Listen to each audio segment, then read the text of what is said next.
It's your pet's ally, and I don't see much in the way of questions today in the group, and don't have anything that anybody's written in. So I'm gonna chat for a couple of minutes about titer testing because I think this is something that a lot of folks get confused about. So in the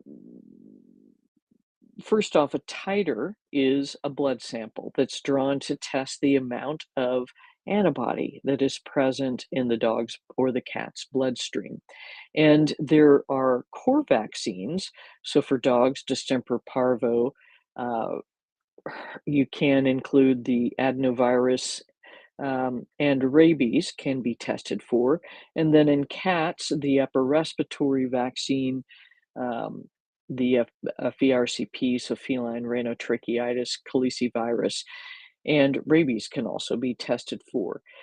And literally, what happens is a blood sample is drawn, sent to a laboratory, and then you get a result back. Um, and this result is usually a number, which tells you how much antibody is present to that specific issue. There are also in-house so-called tests that your vet can do, and you get a yes or a no answer.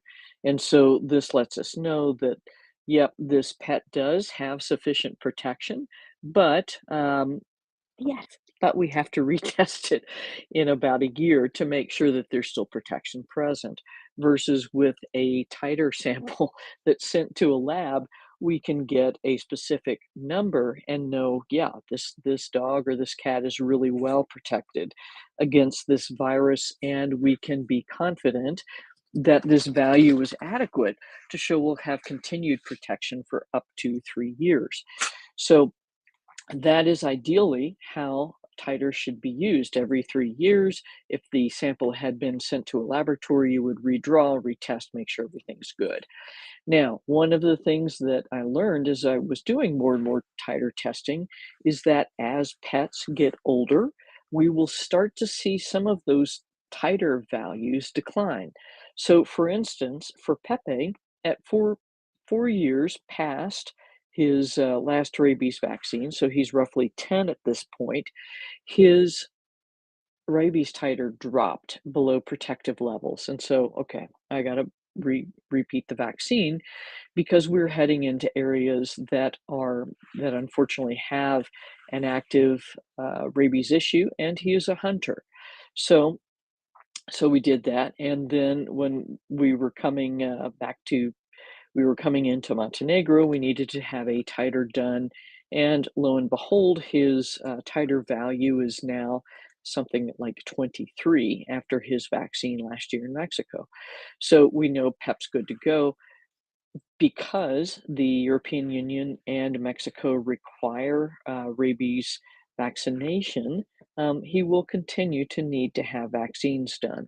But we will continue to use Thuja post-vaccination to help protect him from having any adverse effects from the vaccine itself. And the other thing that's important here is that we know he is protected, and we are at a relatively high risk area for rabies, and he is a hunter, so his exposure risk is much higher than another cat that spends its entire life indoors.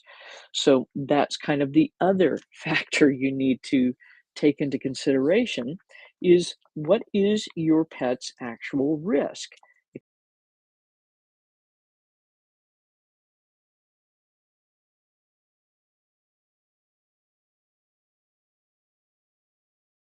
But I think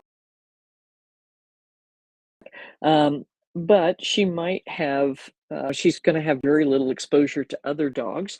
So her need for something like a kennel cough vaccine is going to be pretty minimal. And her chances of being exposed to leptospirosis are fairly small as well. So those are not vaccines I would consider for her. But if we went into a situation where she needed to be boarded in a group setting, then I might consider an intranasal Bordetella vaccine. So I think you really just have to determine what your individual pet's risk level is. One of the things that can help you do that, especially for the non-core vaccines, are incidence maps. And literally, what that means is you type into Google incidence of leptospirosis in Wisconsin, for instance. And then, lo and behold, what Google does is show you, is this really a problem or is it not a problem? So for instance, let's show you how to do that. So we can type in incidence of leptospirosis in dogs in Wisconsin.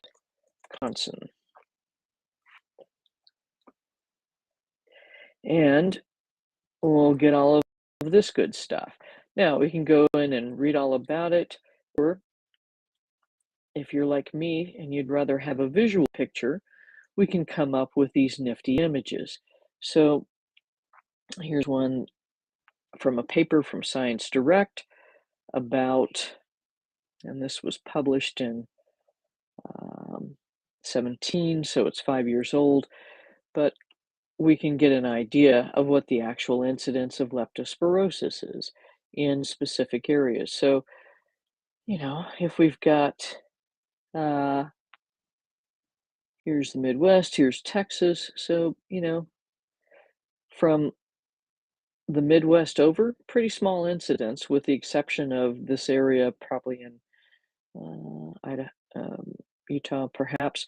And then the real hot spots are here in Texas and up around the Great Lakes. So in Wisconsin, it may make sense to have your dog vaccinated against leptospirosis if it has the other risk factors of getting out and swimming in open waters, or being exposed to farm animals, which is another place where pets can develop um, the exposure to the bacteria. So any health decision you're making for your pet, I'd encourage you to go through that process of what's the incidence like in the area in which I live. Now, if you vacation frequently and travel frequently with your pets and you have specific destinations, then I would look those areas up as well. All right, that's what I've got for you tonight. Hope this was helpful. Take good care.